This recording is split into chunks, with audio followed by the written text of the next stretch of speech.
राजस्थान में साल 2023 में विधानसभा चुनाव हुए और विधानसभा चुनाव में इस बार सत्ता परिवर्तित हुई। सूबे के जो मुखिया थे वो बीजेपी के सामान्य कार्यकर्ता जो पहली बार ही विधायक बने थे भजनलाल शर्मा वो बने। वहीं 30 दिसंबर को कैबिनेट का विस्तार हुआ और जो माली समाज का प्रमुख चेहरा था अविनाश गहलोत वो समाज एवं न्याय मंत्री बने, कैबिनेट मिनिस्टर बने, जिनसे आज हम रूबरू होते हैं कि उनकी राजनीतिक पारी कैसी रही, कैसे उन्होंने राजनीति से शुरुआत करी। आपको बता दें कि अविनाश गहलोत 2018 से जैतारण विधानसभा से विधायक है और 2 बार विधायक चुने गए हैं। इसके अलावा ब्यावर से वो सेकंड नंबर के मंत्री आते हैं जो मंत्री बन के आए हैं। इससे पहले ब्यावर में 1958 में मंत्री पद मिला था। जी नमस्कार अविनाश जी। सर्वप्रथम तो नववर्ष जो भारतीय नववर्ष है उसकी आपको शुभकामनाएं। जी बहुत लंबे टाइम बाद ब्यावर को मंत्री मिला है तो उसके बारे में क्या कहना चाहेंगे? बड़ा लंबा इंतजार करना पड़ा। देखिए, सबसे पहले तो मैं आपके माध्यम से सभी क्षेत्रवासियों को, प्रदेशवासियों को हिंदू नववर्ष की बहुत बहुत शुभकामनाएं देता हूं और ये साल जो है ये हमारा प्रगति के लिए रहे, सुख शांति अमन चैन के लिए रहे और राजस्थान विकास के मामले में आगे बढ़े, इसके लिए हम सब मिलकर काम करेंगे, ऐसी मैं कामना करता हूं। रही बात चुनाव की, तो मैं नरेंद्र मोदी जी के बढ़ते हुए भारत में एक आम भारतवासी होने के नाते, एक आम राजस्थानवासी होने के नाते अपना योगदान देने का संकल्प हम सब लोगों ने लिया है। प्रदेश के मुखिया आदरणीय भजनलाल जी का मैं बहुत बहुत धन्यवाद करता हूं। सीपी जोशी जी जो हमारे प्रदेश अध्यक्ष जी हैं, तमाम प्रदेश नेतृत्व का धन्यवाद करता हूं जिन्होंने मेरे जैसे साधारण व्यक्ति को राजस्थान की मंत्रिमंडल में शामिल किया है और माननीय मुख्यमंत्री के नेतृत्व में जो राजस्थान के विकास का सपना है, 8 करोड़ जनता का विकास का सपना है, वो हम सब मिलकर पूरा करें। क्या आप उम्मीद थी आपको कि आपको मंत्री पद मिलेगा? देखिए, पार्टी में ईमानदारी से पिछले 15 सालों से काम कर रहे हैं। बैकग्राउंड मेरा पूरा बचपन से लेकर अभी तक इसी विचारधारा का है। जब काम करते हैं तब मन में ऐसा होता नहीं कि हम लोग इस मकसद के लिए काम कर रहे हैं। सिर्फ इतना है कि हम लोग जन कल्याण के लिए काम करें, हमारे काम के कारण लोगों को असुविधा नहीं हो, परेशानी नहीं हो, परेशानी दूर हो उनकी, इसलिए काम करते हैं और बिना किसी व्यक्तिगत स्वार्थ के मैं तो निस्वार्थ भाव से इतने समय से काम करता हूँ। हो सकता है इसी का परिणाम मिल ले रहा। अविनाश जी, राजनीति में कैसे आए, कैसे आपकी दिलचस्पी राजनीति में बनी? अभी तो आप युवा है और आप बता रहे हैं कि 15 साल से आप लगातार इसी पार्टी के विचारधारा पे काम कर रहे हैं, तो किस प्रकार की आपकी शुरुआत? देखिए, जब से मैं स्कूल के टाइम में था, बहुत पहले मैं संघ की शाखा में जाता था, जब मैं समझता भी नहीं था, लेकिन मैं संघ की शाखा में जब मैं 4th और 5th क्लास में था, तकरीबन मुझे लगता है 1995 के बीच की बात है। हाँ, मैं उस समय संघ की शाखा में जाता था, मैं सीखने का प्रयास करता। उसके बाद मैं जब स्कूल शिक्षा में आया तो मैं ABP की विचारधारा से प्रभावित था। उसके बाद में विश्व हिंदू परिषद में, फिर बजरंग दल में, फिर राष्ट्रीय स्वयंसेवक संघ में, इसमें मैंने दिलचस्पी लेकर काम करना शुरू किया। विचारधारा वो शुरू से रही थी और जब 2010 में मैंने नगर पालिका के चेयरमैन का इलेक्शन फाइट किया बीजेपी से, जैतारण नगर पालिका का, उस समय मैं हार गया था, सेकंड पे रहा था। उसके बाद लगातार मैं संघ के कार्य में भी सक्रिय रहा, बीजेपी के कार्य में भी सक्रिय रहा और 2018 में पार्टी ने मेरे ऊपर भरोसा जताकर मुझे पहली बार टिकट दिया, जनता ने मुझे जिता दिया। पार्टी के संगठन के कारण मैं जीता, 5 साल ईमानदारी से काम किया। 2023 में फिर मुझे पार्टी ने मेरे ऊपर भरोसा जताया, पहले से अधिक मतों से मैं जीता, वोट बैंक भी बढ़ा, परसेंटेज भी बढ़ा मार्जिन का और इस बार राजस्थान के मंत्रिमंडल में एक मंत्री के रूप में मैं राजस्थान के आम जन की सेवा कर रहा हूँ। अविनाश जी, जैसा कि आपने बताया कि आप 4th 5th से ही जा रहे हैं संघ के, तो आपके परिवार से भी कोई ऐसा बिलोंग है जो पॉलिटिक्स में हो या जिसने संघ की विचारधारा से आपको प्रेरित किया हो? देखिए, मेरे फैमिली में मेरे ताई जी पार्षद रहे हैं बीजेपी से और उसके अलावा मेरा कोई फैमिली बैकग्राउंड पॉलिटिकली नहीं रहा है। लेकिन मैंने बचपन में जब से सीखा है तब से अटल बिहारी वाजपेयी जी को मैंने मेरा आदर्श समझा है।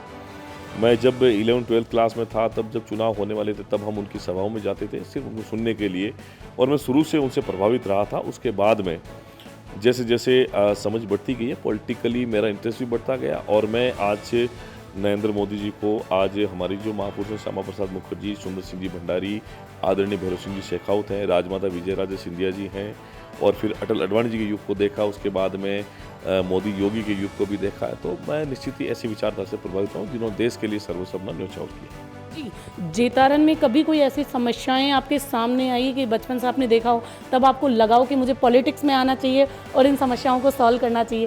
क्योंकि कई बार ऐसा होता है कि अधिकारियों पे भी वर्चस्व पॉलिटिशियन का ज़्यादा होता है?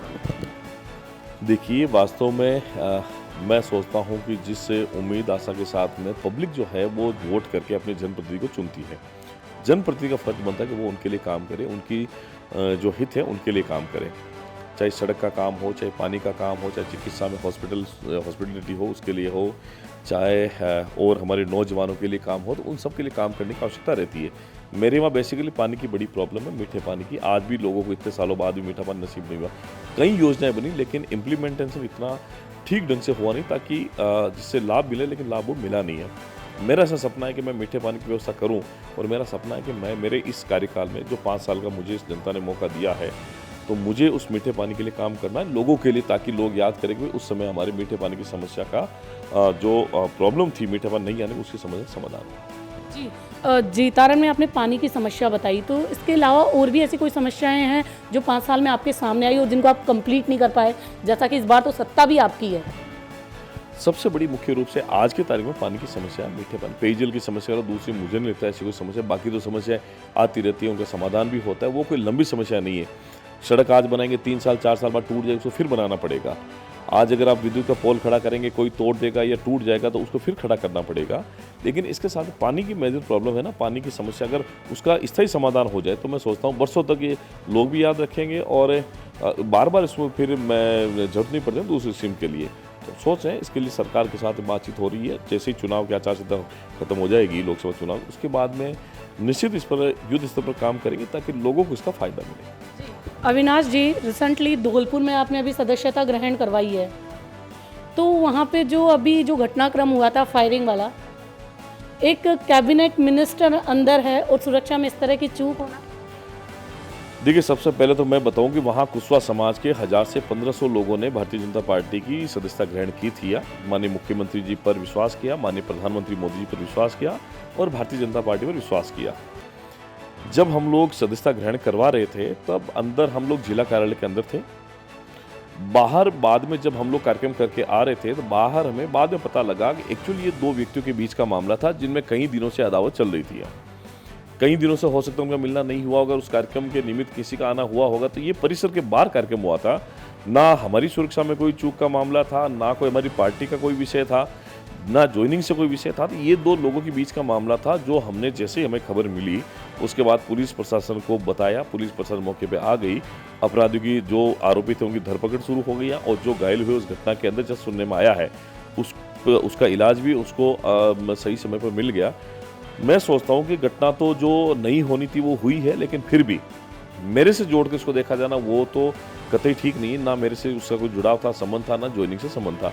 तो ये बाहर कहीं, क्योंकि चंबल का इलाका है तो वहाँ इस प्रकार की घटनाएं आम तरीके से होती रहती, पहले भी ऐसी होती है, लेकिन मेरे से इसका कोई ना संबंध था, ना पार्टी की सदस्यता अभियान का कोई संबंध था। जिस अभी आप रिसेंटली चूरू जाके आए हैं, तो चूरू में जो मुकाबला है बहुत दिलचस्प बताया जा रहा है, क्योंकि राहुल कसवा जो पहले बीजेपी में थे अब वो कांग्रेस में जा चुके हैं और जो देवेंद्र जी है तो वो अब बीजेपी से चुनाव लड़ रहे हैं। तो किस प्रकार का मुकाबला अब देखने को मिलेगा? देखिए, 2014 में भी भारतीय जनता पार्टी चूरू से जीती थी, 2019 में भी भारतीय जनता पार्टी जीती, 2024 में भारतीय जनता पार्टी जीतेगी, क्योंकि नरेंद्र मोदी जी का युग है। नरेंद्र मोदी जी के विकास के मॉडल को सब लोग देख रहे हैं, विकास के मॉडल पर भरोसा कर रहे हैं। मोदी है तो मुमकिन है, इसलिए आज देवेंद्र झाझड़िया जी जो अंतर्राष्ट्रीय खिलाड़ी रहे हैं, अंतर्राष्ट्रीय पहचान भारत की उन्होंने बताई है। पैरा ओलंपिक के अंदर 3 गोल्ड मेडल उन्होंने लिए हैं। एक बहुत बड़ा चेहरा। अभी प्रधानमंत्री मोदी ने चूरू की आम सभा में कहा था कि मेरा इनसे बहुत पुराना रिश्ता रहा है, निकट की रिश्तेदारी इनसे रही है। मतलब उन्होंने जो काम किया उसके हिसाब से मोदी जी व्यक्तिगत रूप से उनको जानते हैं। मैं सोचता हूँ तो ये चूरू लोकसभा इंचार्ज होने के नाते मैं भी बहुत लंबे समय जब से मुझे ये प्रभार मिला तब से मैं वहाँ हूँ और वहाँ मैंने देखा है कि लोगों के अंदर ये भाव जरूर है कि हम देवेंद्र झाझड़िया के साथ में हैं, उनको जिताएंगे। और मैं सोचता हूँ कि पहले 3.5 लाख मतों के लगभग का अंतर था जीत का बीजेपी कांग्रेस का, तो बीजेपी 3.5 लाख से जीती। इस बार 4 लाख से कम से वोट से नहीं जीतेगी। 25 की 25 सीटें राजस्थान में भारतीय जनता पार्टी की आएगी। चूरू लोकसभा सीट भी हम लोग जीतेंगे। लोगों का वहम है कि वहाँ व्यक्तियों के बीच में मुकाबला नहीं, वहाँ प्रत्याशी भारतीय जनता पार्टी कांग्रेस के बीच में मुकाबला है और वहाँ भारतीय जनता पार्टी जीतेगी। जी, अभी जिस प्रकार चुनाव हो रहे हैं और सट्टा बाजार 25 सीटों में से इस बार 5 सीटें बीजेपी को हराता हुआ बता रहा है। देखिए, सट्टा बाजार की सभी बातें सही हो ऐसा कहना भी ठीक नहीं है। पिछले विधानसभा चुनाव में जब आपने देखा, छत्तीसगढ़ में सट्टा बाजार कांग्रेस को बता रहा था, राजस्थान में थोड़ी बहुत बढ़त बता रहा था, मध्य प्रदेश 50-50 बता रहा था, लेकिन इन तीनों स्टेट के अंदर उन्होंने कुछ कहा था। लेकिन मैं ये सोच रहा हूँ कि ये तीनों के तीनों प्रदेश भारतीय जनता पार्टी के लिए गए हैं। इस बार सट्टा बाजार कुछ भी कहे, वो उनका आकलन जरूर हो सकता है, लेकिन मैं सोचता हूँ 25 की 25 सीट आएगी, इसमें कोई दो राय नहीं। मतों का जो अंतर है जीत का, वो भी भारतीय जनता पार्टी का बढ़ेगा, जनाधार भी बढ़ेगा और लोग नरेंद्र मोदी जी की नीतियों पर विश्वास करें, जन कल्याण की नीति पर विश्वास करें। और वर्तमान मुख्यमंत्री भजनलाल जी ने 100 दिन की कार्य योजना में जो काम किए हैं, उन सब पर जनता ने मोहर लगाई है। और चाहे नकल माफिया पर अंकुश लगाने की बात हो, अपराध माफिया पर अंकुश लगाने की बात हो, कानून व्यवस्था की बात हो, ERCP की बात हो, यमुना जल समझौते की बात हो, पेट्रोल डीजल की वैट की दरों को कम करने की बात हो, चाहे MSP फसलों अनाज पर बढ़ाने की बात हो, ये सारी बातें 100 दिन में इससे पहले की सरकार ने की है क्या? ये वही भजनलाल जी है जो पहली बार मुख्यमंत्री बने हैं, पहली बार विधायक बने, और नरेंद्र मोदी भी पहली बार प्रधानमंत्री बने थे सांसद बनने के बाद में। ये भजनलाल जी पहली बार विधायक बने, पहली बार उनको मुख्यमंत्री बनने का अवसर मिला, पार्टी ने दिया। तो पूरी ईमानदारी से, निष्ठा के साथ में राजस्थान की 8 करोड़ जनता के जन कल्याण को सर्वोपरि रखते हुए वो काम कर रहे हैं। इसी के आधार पर राजस्थान की 25 सीटें भारतीय जनता पार्टी जीतेगी। कांग्रेस के ने अभी घोषणा पत्र जारी कर दिया और 25 गारंटियां दी है, तो उसके बारे में आप क्या कहना चाहेंगे? वहीं नरेंद्र मोदी जी इसको मुस्लिम लीग से कंपैरिजन कर रहे हैं। देखिए, मैं सोचता हूं कि कांग्रेस की नींव ही मुस्लिम लीग की नीतियों के आधार पर रही है। जो पार्टी परिवारवाद तुष्टीकरण के कारण आज छोटी छोटी पार्टियों के सामने गिड़गिड़ा रहे कि हमें 1 सीट दे दो, हमें 2 सीट दे दो, तो ये कहीं न कहीं उसके अंत का एक प्रतीक है, प्रमाण है। जो मैनिफेस्टो इन्होंने कांग्रेस ने जारी किया, एक तरीके से फतवा है ये, जो मुस्लिम लीग जारी करती है, जो गजवाए हिंद का जो होता है, ये कट्टरपंथी लोगों का जो घोषणा पत्र होता है, वो कांग्रेस ने जारी किया है। आपने देखा UPA के समय में इसी कांग्रेस गवर्नमेंट ने ऐसे ऐसे कानून बनाए थे, हालांकि वो संसद में पास नहीं हो पाए थे, जो बहुसंख्यक हिंदू समाज के खिलाफ में थे, हिंदुओं के खिलाफ में थे, उनको जेल डालने के प्रोविजन उसमें थे। लेकिन देश की जनता ने स्वीकार नहीं किया। तो वो लक्षित हिंसा अधिनियम क्या था, आपने कभी पढ़ा क्या उसके बारे में? ये वही कांग्रेस सरकार है जिन्होंने बहुसंख्यक हिंदू समाज की आबादी के साथ में आज़ादी के बाद से लेकर आज दिन तक जो दुर्व्यवहार किया है, जो अन्याय किया है, उसी के कारण आज उसकी दुर्गति हुई है। और ये जो घोषणा पत्र है, निश्चित ही उसकी पूरे राजस्थान दुर्गति होगी। प्रधानमंत्री मोदी ने सही कहा है कि ये कांग्रेस जो है, मुस्लिम लीग वही पार्टी आज की तारीख में नया मुस्लिम लीग कांग्रेस पार्टी है। जी, मुस्लिम लीग के संबंध में सलमान खुर्शीद ने निर्वाचन आयोग को शिकायत पत्र दी है और बोला है कि जांच पूरी तरह से फ्री होकर की जाए। ये सरकार मनमानी सरकार हो गई है, किसी की सुनती नहीं है, किसी को भी उठा के डाल देती है, गिरफ्तार कर लेती है मुख्यमंत्रियों को, और अब मुस्लिम लीग से कंपैरिजन करके मुस्लिम लीग की इंसल्ट करना है, ऐसा सलमान खुर्शीद का कहना है। देखिए, कांग्रेस पार्टी के जितने भी नेता हैं, उनका इतिहास अगर हम लोग देखें तो तुष्टीकरण और परिवारवाद का ही रहा है। मात्र एक भारतीय जनता पार्टी जो राष्ट्र के लिए काम करती है, राष्ट्रवाद के लिए काम करती है, जिनके लिए भारत माता को परम वैभव पर पहुंचाना ही हमारा लक्ष्य है।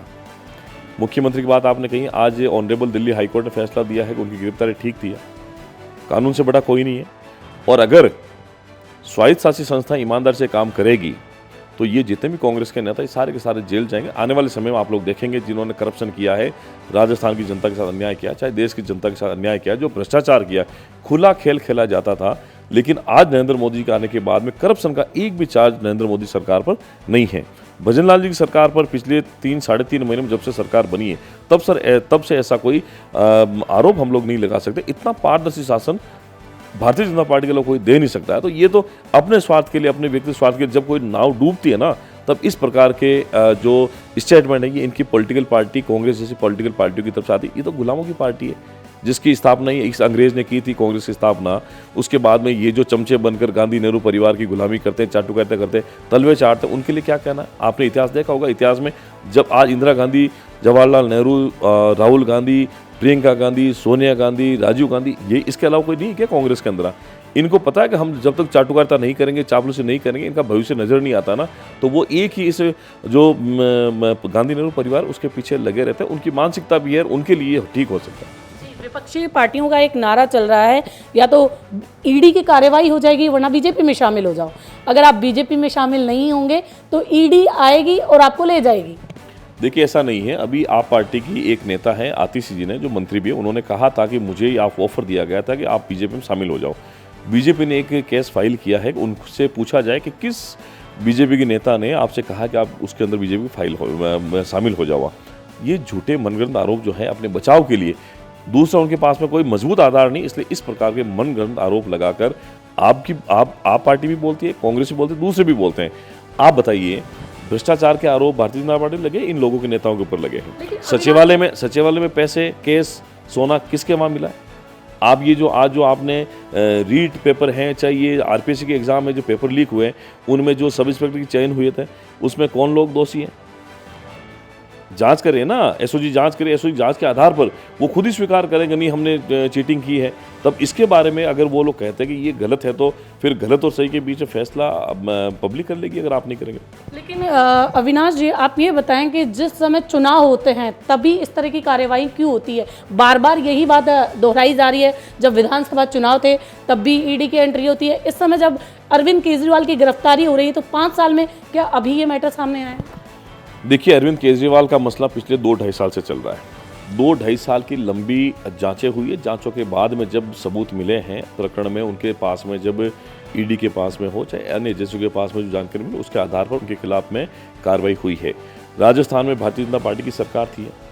आप तुलना करो, जब कांग्रेस की सरकार थी, कांग्रेस की सरकार ने जब राज्यसभा वाला प्रकरण हुआ था सचिन पायलट सरकार और मुख्यमंत्री जी का, उस समय इन्होंने केस फाइल किया था अपने ही विधायकों के खिलाफ में, अपने उप मुख्यमंत्री के खिलाफ में, अपने प्रदेश अध्यक्ष तत्कालीन उनके खिलाफ में। तो उस समय कोई कार्रवाई हुई नहीं थी। जिन 75 एमएलए ने इस्तीफा दिया था उनके खिलाफ कोई कार्रवाई हुई नहीं।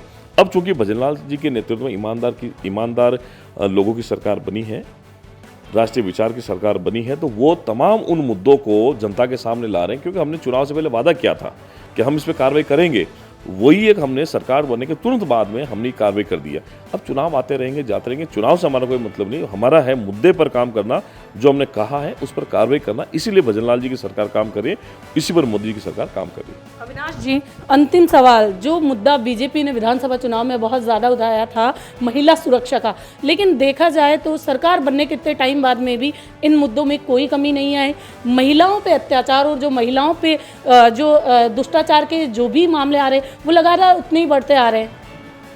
देखिए, पहले तो आपकी बात ये निराधार है कि लगातार मामले बढ़ते जा रहे हैं। राजस्थान अपराध में पिछले 5 साल में जो ऊपरी पायदान पर था अपराध के मामले में, जहां हमारी बहन बेटी, महिला अत्याचार की बात करेंगे तो पेपर उठा के देख लीजिए, रेगुलर आपको वही केसेस नजर आएंगे। मैं बता रहा हूँ ना, आप पुलिस थानों में जाके रिकॉर्ड चेक करिए। जो महिला अपराध के बारे में अगर आप लोग बात करेंगे, महिलाओं के साथ में जो दुराचार हो रहा है, जो अन्याय हो रहा है, ये पिछले 5 साल की गवर्नमेंट अगर देखा जाए, और हमारे 3 महीने में 100 दिन के अगर सरकार बनने के बाद में देखें, तो ये उसकी जो संख्या है वो कम हुई है।